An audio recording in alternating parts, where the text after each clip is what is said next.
جئنا إلى الدنيا كي ندعو إلى الله، لننشر الخير في الكون الذي حارى، ونرسل العطر من روض الهدى الزاهي، ويشرق السلم أنوارا وأنوارا. جئنا إلى الدنيا كي ندعو إلى الله، لننشر الخير في الكون الذي حارى، ونرسل العطر من روض الهدى الزاهي، ويشرق السلم أنوارا وأنوارا. الله الله الله أكبر، الله الله الله أكبر، لا إله إلا الله، لا إله إلا الله. السلام عليكم ورحمة الله وبركاته. الحمد لله رب العالمين، والصلاة والسلام على أشرف الأنبياء والمرسلين، نبينا محمد وعلى آله وأصحابه ومن اهتدى بهدي واتبع أثره إلى يوم الدين. أما بعد. Ndugu zangu watazamaji, tunafuraha kuzungumzia leo mada inaofungamana na vipasha habari. Vipasha habari ni system ambayo imetumika katika ulimwengu zama za nyuma kabisa hadi leo, na ina athari kubwa sana katika ulimwengu, na mabadiliko yote yanayopatikana leo yanafungamana na vyombo vya habari, na athari yake ni kubwa katika jamii, kuibadilisha, kuifanya jamii iwe bora au kuifanya jamii ile iwe kinyume na inavyotakikana kuwa jamii yoyote. Na umuhimu wake katika maisha ya mwanadamu wa leo ni umuhimu mkubwa sana, tukiangalia namna gani wanadamu zama za nyuma walitumia vipasha habari kwa njia zile ambazo walikuwa nazo wao, namna gani walifikisha risala zao kwa watu wengine. Tukiangalia katika kisa ta Nabii Allah Yusuf alayhi wa ala nabiyuna salatu wassalam, pale walipolingania kuwalingania watu msafara uliokuwa umetoka Misri, wakaambiwa, enyi msafara, nyinyi mumeiba. Wakasema, sisi hatukuiba. Angalia hapa namna ilivyotumiwa ya kufikisha ile risala, ni kulinganiwa, kutoa sauti yule aliyetoa sauti.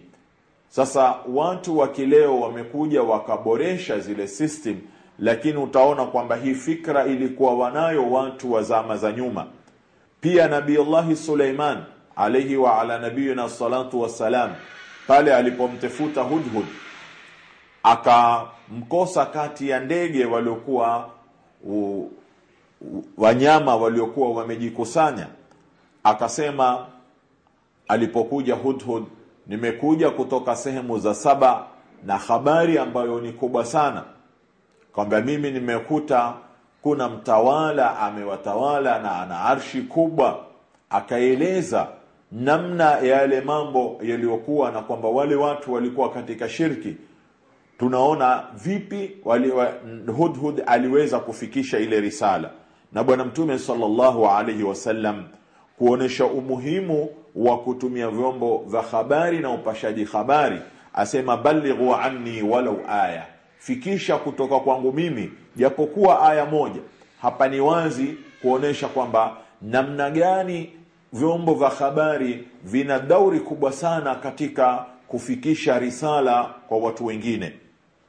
Kwa hivyo ndugu zangu watazamaji, tukiangalia namna hali ilivyo katika ulimwengu wetu wa leo, tutaona kuna dharura kubwa sana kwetu sisi Waislamu hasa kuingia katika vyombo vya habari na fadhaiyati hizi ambazo zipo leo, tuweze na sisi kutoa mchango wetu kama umma wa Kiislamu, kwani tuna mengi ya kuweza kuwafikishia waja ambayo ni muhimu sana katika maisha yao. Kwa hivyo vyombo vya habari kuna dharura sana kufungamanishwa na kulingania dini ya Mwenyezi Mungu Subhanahu wa Ta'ala. Mwenyezi Mungu Subhanahu wa Ta'ala amemleta mtume wake na ametutaka sisi tuhuishe risala ya mtume sallallahu alayhi wasallam, na kila mara kila kaumu wakati wanapokuwa wanaishi watakawaishi na zama zao zile ambazo wao wako ndani, wajaribu kufikisha risala ya Uislamu kwa watu wengine. Kwa hivyo yataka vitumiwe vyombo vya habari viwe ni njia ya kuwaita watu katika dini ya Mwenyezi Mungu Subhanahu wa Ta'ala. Kwani Mwenyezi Mungu Subhanahu wa Ta'ala ametutaka tulinganie kwenye dini yake kwa mauidha na hikma, na tukitumia vyombo vya habari tukaweza kufikisha ile risala ya tauhid, risala alokuja nayo bwana mtume Muhammad sallallahu alayhi wasallam. Ni watu wengi wanatamani kujua ni risala gani alokuja nayo bwana mtume Muhammad sallallahu alayhi wasallam, risala ya kalimat la ilaha illa Allah Muhammadur Rasulullah. Pia watu waweze kuhisi majukumu yao katika kuitumikia dini yao na kuutumikia Uislamu kwa jumla katika maisha. Kwa hivyo kuna dharura ya kufungamanishwa vipasha habari na kutekeleza majukumu ya kufikisha risala ya Uislamu kwa watu wengine, kuwafikishia wale ambao bado hawajafikiwa na risala ya Uislamu, au wale ambao wamefikiwa na risala ya Uislamu lakini ikapotoshwa risala yenyewe. Kuna mambo mengi yanahitaji kusahihishwa. Kwa hivyo tunaweza kutumia vyombo vya habari vikawa ni njia moja ya kusahihisha matatizo ambayo yapo katika ufahamu wa waja katika ulimwengu. Lakini katika kuvitumia vyombo vya habari kuna matatizo mengi ambayo yapo. Miongoni mwa matatizo ambayo yapo katika kuvitumia vyombo vya habari ni udhaifu wa watendaji katika jamii zetu. Katika jamii zetu tuna watu wachache ambao wamebobea katika kutumia hivi vyombo vya kisasa kuweza kutoa natija mzuri kama inavyotakikana. Utamwona mtu pengine ni amesoma katika chuo cha mambo ya habari, lakini amesoma kwa mfumo wa watu wengine, hakusoma kwa mfumo wa Kiislamu. Awe atakuwa na mafuhumu ya kisawasawa kuweza kutumia vyombo vile kuweza kufikisha ile risala. Tatizo lingine ni kwamba uwezo wa kifedha pia jamii zetu bado mpaka sasa hazijatambua, hasa wale watu ambao Mwenyezi Mungu Subhanahu wa Ta'ala amewapa uwezo wa kimali, hawajatambua umuhimu wa kutumia pesa zao na mali yao katika kueneza dini ya Mwenyezi Mungu, kutumia vipashaji habari kama hivi ambavyo leo mtu anaweza akazungumza hapa na mamilioni ya watu wakaweza kumsikiliza kwa lugha ambayo wao wanaifahamu.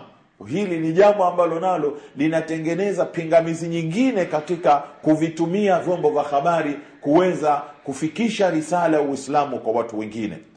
Jambo lingine ni kutojua au udhaifu ulioko kwa watu wengi katika zile jamii zetu, udhaifu wa kutokuwa na uwezo wa kisawasawa wa kufahamu namna gani sisi yafaa tushiriki katika kuvitumia vyombo hivi na kuweza kufikisha risala ya Uislamu kwa watu wengine. Jahali ambayo ipo katika jamii kwa wale ambao ni watendaji, na jahali kwa wale ambao wana uwezo wa kifedha, na jahali ya jamii yenyewe kutojua kwamba sisi tungeweza kuboresha hali ya Uislamu kwa kuzitumia vyombo hivi kuweza kufikisha risala ya Uislamu kwa watu ambao hawajafikiwa na risala ya Uislamu. Tatizo lingine ni kupindukia watu katika kufuata hawa za nafsi zao. Wale ambao wanajua kuvitumia vyombo hivi au wale ambao wana uwezo, badala ya wao kutumia ule uwezo wao na ujuzi wao wa kufikisha ile haki, bali wanapotosha ile haki kwa kufuata hawa za nafsi zao. Kwa hivyo jambo lolote likiwa limefungamana na Waislamu na Uislamu linapotoshwa kwa njia mbili. Linapotoshwa wale ambao wanavitumia vile vyombo, wao si Waislamu, na akiwa ni Muislamu pengine naye ni mtu mwenye kufuata hawa za nafsi yake na matamanio ya nafsi yake na maslaha ya nafsi yake, akaangalia yale akayaweka mbele kuliko kuweka mbele maslaha ya Uislamu na Waislamu. Kwa hivyo sisi tunahitaji kubadilisha mfumo wote wa media, wote wa vipashaji habari vya aina yote, iwe kuna hudhuri ya kisawasawa ya umma wa Kiislamu kuwepo katika kufikisha risala ya Uislamu. Hii itatuhitaji sisi tufanye juhudi kubwa sana ya kumiliki vitu vyetu vya kuweza kufikishia risala ya Uislamu kisawasawa, na pia kuondosha ule ufahamu mbaya ambao upo katika jamii kwamba sisi kama watu wanafanya mambo yao kwa uzuri, sisi yetu tukiyafanya yafanywe katika msingi wa darueshi, na kwamba tukiyafanya kwa njia mzuri kama kwamba sisi tumekosa ikhlas. Wengine wanaipeleka ikhlasi pahali ambapo sipo kabisa, kwa sababu ikhlas ni kufanya mambo kwa ajili ya Mwenyezi Mungu Subhanahu wa Ta'ala. Haipingani kabisa kufanya ikhlasi mambo kwa ajili ya Mwenyezi Mungu na kuyafanya kwa uzuri, kwa sababu Mwenyezi Mungu ni mzuri na apenda vizuri.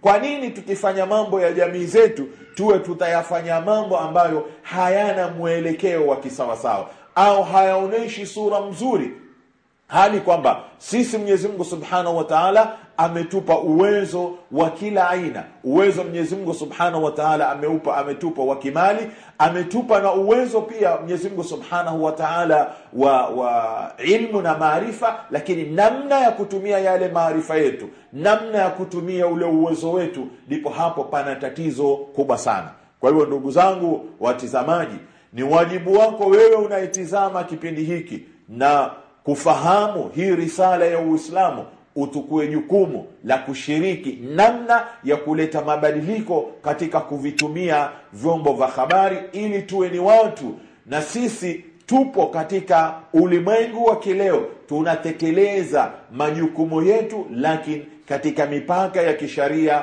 na katika nidhamu ambayo inamridhisha Mwenyezi Mungu Subhanahu wa Ta'ala na kumridhisha mtume wake salawatullahi wasalamu alayhi, pasina kutoka sisi katika mipaka yetu ya kisharia. Tumuombe Mwenyezi Mungu Subhanahu wa Ta'ala kwa majina yake matukufu na kwa uwezo wake Allah Subhanahu wa Ta'ala azibadilishe zile hali katika ulimwengu wa Kiislamu, na sisi sote tubadilike, tuwe ni watu wa kuishi ule ulimwengu wao, tusiishi ulimwengu wa watu wengine, tukiwa ni watu wa kusema sisi tupo katika ulimwengu wa Kiislamu na tuweze kufikisha risala ya Uislamu kwa watu wengine. Mwenyezi Mungu atujalie minalladhina yastami'una alqawla فيتبعون أحسنه. والسلام عليكم ورحمة الله وبركاته. لا إله إلا الله. إسلامنا جاء ليبقى السلام ضياء ونورا في دنيا الظلام. إسلامنا جاء ليبقى السلام ضياء ونورا في دنيا الظلام. فالعدل هنا نام بين الأنام لنحيا جميعا في ظل الوئام، لنحيا جميعا في ظل الوئام. الله أكبر الله الله الله أكبر لا